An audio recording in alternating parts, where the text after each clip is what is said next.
That bag weighs 54 pounds. The person spent $300 on gear. They feel completely prepared, but in a real emergency, they will collapse before they reach the end of their street. They did everything the wrong way, and there are no second chances. I've studied real evacuations from Hurricane Katrina to the Ukraine crisis. The pattern one found changed everything I knew about bug-out bags. The survivors weren't the most prepared or the ones with the most gear.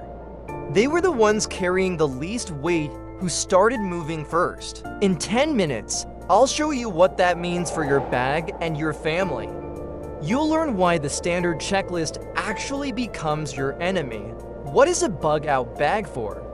Its only job is getting your body alive and functional from your current location to a safer one when systems fail. Most bags are built for wilderness survival, but the average civilian evacuation is 12 to 20 miles through urban or suburban environments.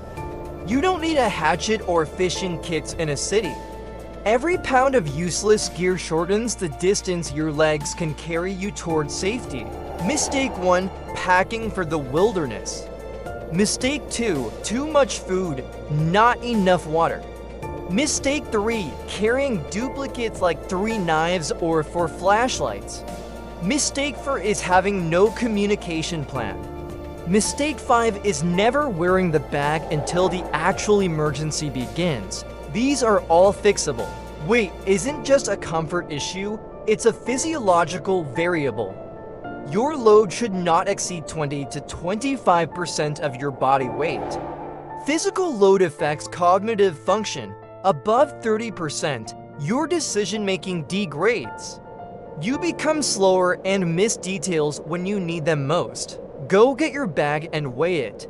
Ask if every item solves a problem you'll actually face in the first 72 hours in your specific city.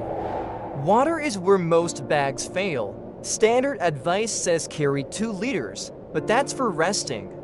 Under stress and heat, you'll need much more. You need 3 layers. Layer 1 for liters of carried water. It's heavy, but non-negotiable. Remove something else to make room. Layer 2, a squeeze filter to convert any source into drinkable water. Layer 3, purification tablets. These solve every water problem for under 9 pounds. Documented survivors identified 7 critical items that most preppers skip. Item 1, small bills. When systems fail, cash is the only universal exchange. Item 2, physical copies of documents in a waterproof bag. Item 3, a battery-powered AM/FM radio. Irreplaceable when cellular networks collapse. You also need written phone numbers, 7 days of medication, a physical laminated map, and a designated out-of-area contact. The correct build uses a 35 to 45 liter bag with a hip belt. Include no-cook food, an emergency bivy, and a trauma-focused first aid kit. Add a quality headlamp, a power bank, a multi-tool, and 1 insulating layer. For a 160-pound adult, this bag stays between 24 and 30 pounds. A perfectly built bag is useless if untested. This weekend, put it on and walk 3 miles. Your legs know things your mind doesn't yet.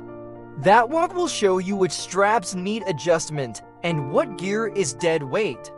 Emergency preparedness has one enemy: assumption. The families who were fine were never surprised by the emergency. They were only surprised it took this long to arrive. Subscribe and pack smart.